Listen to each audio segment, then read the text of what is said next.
Topic natin, paano humaba ang buhay ng ating mga kababaihan. Meron pong 4 na sekreto para pahabain ang buhay ninyo. Una po, ito po proven ng siyensya. Number 1, pinaka-importante po, ehersisyo. Bakit tayo kailangang mag-ehersisyo? Ito po yung pinaka-importante. Hindi po ito option at kailangan ninyong gawin. So, lahat po nagsasabi mag-exercise. Pangalawa, kumain ng tama. Siyempre, yung nutrition, para siyang gasolina. Diyan kukuha ang katawan ninyo ng pampalakas. Tulog, minimum 7 hours of sleep. Kailangan po tamang tulog kasi nakita nila yung mga taong kulang sa tulog, sila ho yung mabilis tumanda kasi pati yung cellular nila nag-age din. At number 4, kailangan po merong regular health check-up. Parang kotse tayo, nag-check up para prevention. Maaga pa lang makita na kung nasaan ang problema at magawan agad ng solusyon. Unahin po natin ang kahalagahan ng pag-e-exercise. Marami pong klase ng exercise. Isa po sa favorite namin ni Doc Willie, walking.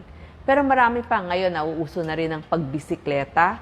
Stretching, kailangan ho gagawin natin yan, lalo na pagkagising para hindi sumakit ang katawan natin. Doon ho sa mga iba pa, dancing, uso na rin ho ngayon.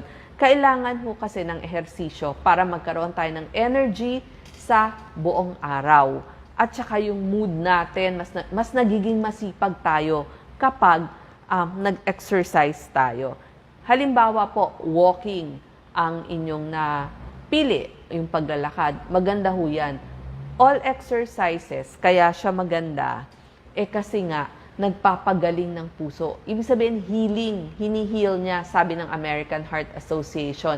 Ang walang ehersisyo, sila yung pangunahing dahilan ng pagkakaroon ng sakit sa puso. Kasi alam niyo po ba, kapag nag-exercise kayo, pinapagaling yung puso, lalo na kung na-heart attack kayo. So, part yan ng healing.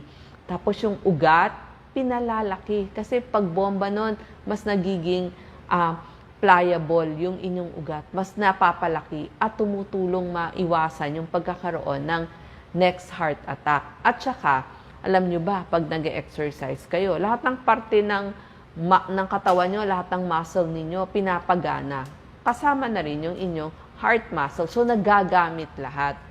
At saka nga, kung merong mga pagbabara dyan sa inyong mga ugat, sa iba't ibang ugat ng buong katawan, mas lalaki ang inyong mga ugat. At saka, marami naman hong mga exercises. Halimbawa nga, yung walking, na pwede nyo namang gawin kahit anong oras. Ang maganda lang sa walking, pwede sa umaga, break time sa trabaho, pagkatapos ng pagkain sa gabi. So, mas maganda naglalakad-lakad kayo kasi may benefit yan, sasabi ko mamaya. So, meron lang, may ilang exercises na kapag ginawa nyo, kailangan may resting day yung inyong katawan. Yung iba, pag talagang heavy exercise, kailangan 24 to 48 hours, kailangan mag-recover yung muscle ninyo, kailangan makabawi. Tsaka may ibang exercises, pawis na pawis kayo. Unlike yung walking, hindi kayo gaanong pinapawisan. So, pwede kayong bumalik sa trabaho, hindi nyo kailangang mag-shower. At saka, alam nyo po ba, pag tinatamad kayo sa umaga, pagkagising ninyo, pwede ho kayong mag-exercises. Kasi para magising yung inyong mga ugat at yung inyong utak din, yung inyong nervous system. Para hindi kayo parang malungkot, parang lulugo-lugo. At saka maganda, kapag nag-exercise kayo, pag mag-isa kayo, ito yung panahon ng pag-iisip. So, mas makakaisip kayo kasi wala namang cellphone, emails, o chat na pwedeng gawin kapag nag-exercise kayo. At ang maganda pa, pag nag-exercise kayo, bukod sa puso, maganda din siya sa inyong blood pressure at nagpapataas ng good cholesterol. Maganda din siya sa blood sugar ng mga tao. Tsaka kung nalulungkot kayo, nakakatulong po ang exercise. Tsaka alam niyo po, pag nag-exercise kayo, maraming cancer ang pwede nating maibaba ang risk, maiwasan ninyo. So, iba't ibang klase ng cancer nakakatulong po. Lalo na sa kababaihan, nakita nila nakakatulong para hindi kayo magkaroon ng breast cancer, endometrial cancer, actually lahat. colon cancer at iba't ibang cancer pa. So, kung sana po gawa natin ng oras, kaya di ba sabi ko nga po, hindi siya option, ito ho ay kailangan ninyong gawin. Pag nalulungkot kayo sa inyong brain, sa inyong muscle, pampatibay din ho ng buto nyo para hindi kayo ma-fracture. Tsaka syempre, ayaw nyong tumaba. Tamang weight kasi mas hindi ho kayo magkakasakit ng mga high blood, ng mga diabetes kapag yung weight ninyo mabigat. Tapos yun ho mga tao na nahihirapan dumumi, mga constipated o kaya laging makulo yung tiyan, bagay ho ang maglakad-lakad after kumain sa gabi. Tsaka sasabihin nyo, nako, ayokong mag-exercise, ayokong maglakad, ayokong gumalaw, kasi masakit ang katawan ko dahil sa arthritis. Hindi po. Lalong dapat yung gumalaw. Kasi para yung mga dugtungan ng buto nyo, parang nalalagyan ng oil. So, ika nga, kailangan mas lalong gagamitin. Tsaka meron naman hong mga exercises na walang special equipment. Katulad nga ho ng paglalakad. So, maganda ang exercise, maibaba ang bad cholesterol, maitaas ang good cholesterol, makapagpababa ng mataas na blood pressure. So, nakakatulong din po sa diabetes, sa cancer, sa matibay na buto. So, napakarami po. Alam nyo, pag nai-stress kayo, try nyo pong maglakad-lakad or mag-exercise kasi mas sasaya ho kayo. Napakadami po talagang benefit. Maganda nga, maaarawan kayo, magkakaroon kayo ng fresh air at saka vitamin D. Tapos yung mga parang laging natutumba, maganda ho ito sa ating balanse at sa ating coordination. At ang sinabi ko nga po, di ba ang next tulog, kailangan ho ng pahinga, ng tulog, 7 hours of sleep, tulog at gising, same oras palagi, diliman nyo po yung inyong kwarto. Sana po mas tahimik, tamang temperature kung kailangan ng electric fan, layo ho kayo sa mga maiingay na aso, tsaka nakita nyo dito sa amin, maingay. So kung pwede yung tulugan nyo, mas malayo dun sa bintana. Kasi nga, yung mga taong tulog ng tulog, nakita nila mas maganda yung skin at mas nagiging bata sila. Yung ika-4 po na sikreto na sinabi ko, check-up, maintenance, prevention, parang kotse. So ano po yung mga check-up? Edad 50 pataas, kailangan natin magpa-urinalysis, mura lang naman ho yun. Magpa-check ng blood pressure natin. Kasi para makita kung high blood, mabigyan kayo ng gamot, magpa-check up ng sugar, nakikita po yun sa blood test. So kada taon po sana itong ating blood test.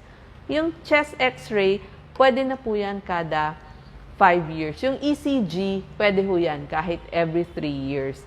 Pero yung ating blood test, sana yearly kung edad 50, pataas na tayo. Tapos isasama na rin ho natin yung check-up para sa colon rectal. Ito muna, pag sa kalalakihan, pag 20 to 45, kailangan po nagse-self-exam kayo or nagse-self-check ng inyong balls.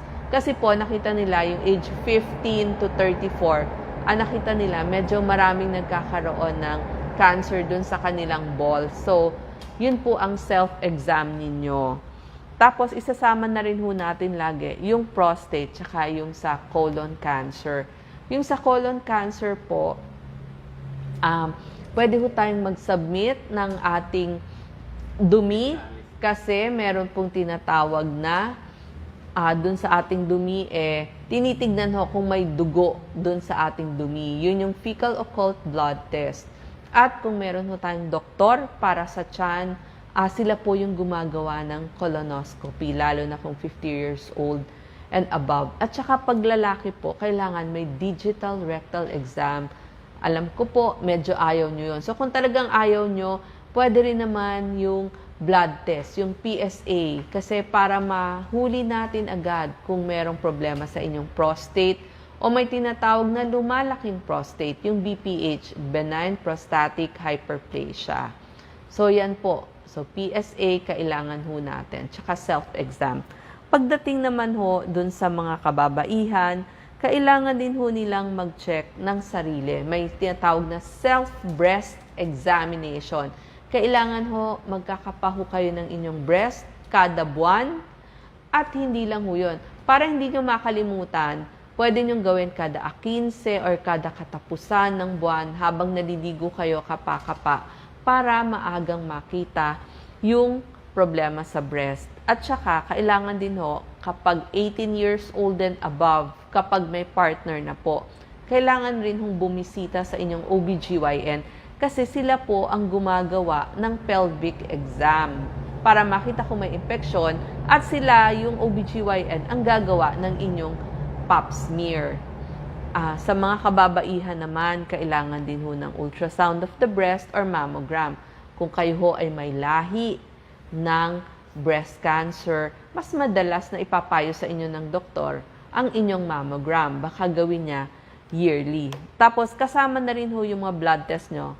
Sa mga girls, sinasama din ho yung thyroid test. Kasi napansin nila, pag marami din ho may problem sa thyroid. So, kaya nagkakaroon ng TSH. Pero nakita nyo, pag sa girls, kasama daw yung height and weight, BMI, waist to hip ratio, kasi nagiging mas mataba yata ang ating mga nanay. So, kasama yan. Anyway, pag nagpunta naman ho kayo sa laboratory, nakapackage na ho yan. So, hindi na ho kayo mahihirapang mag-pili-pili. And kapag nagsisenior na tayo, kailangan din ho check up sa mata. Kasi lumalabo ho ang ating mata, ayaw ho natin na matumba at maaksidente kayo.